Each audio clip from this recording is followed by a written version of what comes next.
Hi all, ಇವತ್ತು ಬಂದು ಕನಕಪುರ ಹತ್ರ ಕಬ್ಬಾಳಮ್ಮ ದೇವಸ್ಥಾನಕ್ಕೆ ಹೊರಟಿದ್ದೀವಿ. ಹಿಂದಿನ ದಿನವೇ ಅಣ್ಣ ಬಂದುಬಿಟ್ಟು ದೇವಸ್ಥಾನಕ್ಕೆ ಹೋಗೋಣ ಅಂತ ದಿಢೀರ್ ಅಂತ ಹೇಳ್ದ.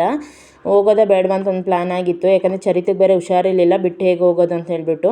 ಸರಿ ಅಂತ ಹೇಳ್ಬಿಟ್ಟು ಬೆಳಗ್ಗೆನೇ ಬಂದು 5 ಗಂಟೆಗೆ ನಮ್ಮನ್ನ ಪಿಕಪ್ ಮಾಡ್ಕೊಂಡು ಹೊಸೂರು ಬಂದುಬಿಟ್ಟು ನಾನು ಅಮ್ಮ ಪ್ರಣೀತ್ 3 ಜನ ಹೊರಟ್ವಿ. ಚರಿತಿಗೆ ಹುಷಾರಿರಲಿಲ್ಲ, ಹಸ್ಬೆಂಡ್ ಮನೇಲೇ ಆದರು, ಅವನು ನೋಡ್ಕೊಂಡಿರ್ತೀನಿ ಅಂತ ಹೇಳ್ಬಿಟ್ಟು. ಮತ್ತು ಬ್ಯಾಂಗ್ಳೂರು ಬಂದುಬಿಟ್ಟು ದೊಡ್ಡಮ್ಮ ಇಬ್ಬರೂ ಪಿಕಪ್ ಮಾಡ್ಕೊಂಡು ಅಲ್ಲಿಂದ ಹೊರಟ್ವಿ. ಮನೇಲಿ ಏನು ಟಿಫನ್ ಮಾಡಿರಲಿಲ್ಲ, ಸೊ ಅದರಿಂದ ಹೋಟೆಲಲ್ಲಿ ಸ್ಟಾಪ್ ಮಾಡಿಬಿಟ್ಟು ಮತ್ತು ನನಗೆ ಬಂದು ಇಡ್ಲಿ ವಡೆ ಮತ್ತು ಕಾಫಿ ತೊಗೊಂಡೆ. ಅವರೆಲ್ಲ ಬಂದು ಮಸಾಲೆ ದೋಸೆ ಟೀ ಆ ಥರ ಎಲ್ಲ ತೊಗೊಂಡ್ರು. ಯಾರ್ಯಾರಿಗೆ ಏನೇನು ಇಷ್ಟನೋ ಅದನ್ನೆಲ್ಲ ತೊಗೊಂಡ್ರು.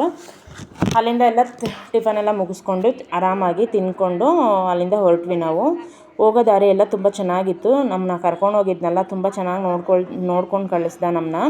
ಯಾವಾಗಲೂ ಅಷ್ಟೇ, ಎಲ್ಲೇ ಕರ್ಕೊಂಡೋದ್ರೂ ಅಷ್ಟೇ ತುಂಬ ಚೆನ್ನಾಗಿ ನೋಡಿ ಕಳಿಸ್ತಾನೆ. ಸೊ ಅದೊಂದು ಪರ್ಸ್ನಲಾಗಿ ನನಗೆ ಇಷ್ಟ ಆಗೋ ಬುದ್ಧಿ ಅವನ ಹತ್ರ. ಸೊ ಇವಾಗೆಲ್ಲ ಟಿಫನೆಲ್ಲ ಮುಗಿಸ್ಕೊಂಡು ಹೊರಟಾದ್ಮೇಲೆ ಇವಾಗ ದೇವಸ್ಥಾನ ರೀಚ್ ಆಗಿದ್ದೀವಿ.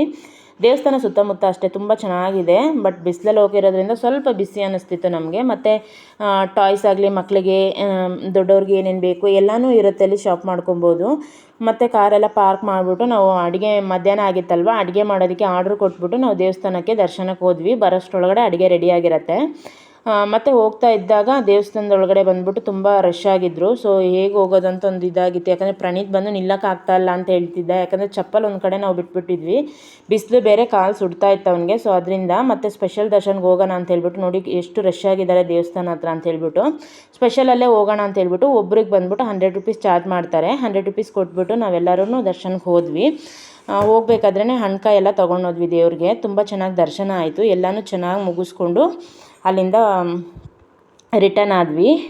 ನಿಮಗೂ ಎಲ್ಲ ದೇವ್ರು ಒಳ್ಳೇದು ಮಾಡಲಿ ಅಂತ ಹೇಳ್ಬಿಟ್ಟು ಅಲ್ಲಿಂದನೇ ಬೇಡ್ಕೊಳ್ಳಿ. ಈ ವಿಡಿಯೋ ಇಷ್ಟ ಆದರೆ ಲೈಕ್ ಮಾಡಿ. ಬಾಯ್.